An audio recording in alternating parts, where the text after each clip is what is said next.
Kamanda mmoja wa juu wa jeshi la Iran amesema uwezo wa makombora wa nchi hiyo ni mkubwa zaidi kuliko maadui wake wanavyodhani, akisisitiza kuwa Iran hujibu vitisho kwa vitendo uwanjani na sio kwa maneno tu. Shirika la habari la Iran Tasnim limeandika.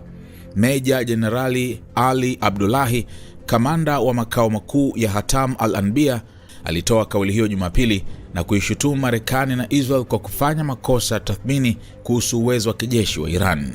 Kwa mujibu wa Abdullahi, viongozi wa Iran wamekuwa wakionya mara kwa mara kuwa shambulizi lolote dhidi ya nchi hiyo litajibiwa moja kwa moja katika uwanja wa vita.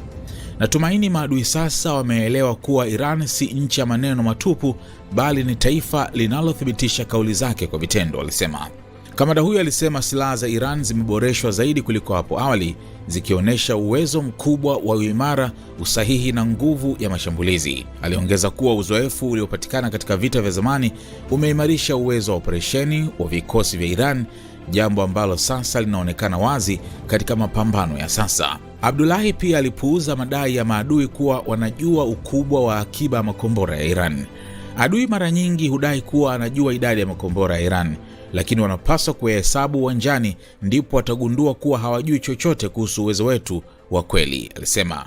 Aidha, alimshutumu adui kwa kulenga raia wasio na hatia. Alisema majeshi pinzani yamekuwa yakishambulia raia, wanafunzi na familia majumbani mwao, wakati Irani inalenga vituo vya kijeshi na shabaha muhimu ya maadui ili kuwafanya wajutie mashambulizi yao. Abdullahi aliongeza kuwa vita vitaendelea hadi maadui wajutie matendo yao.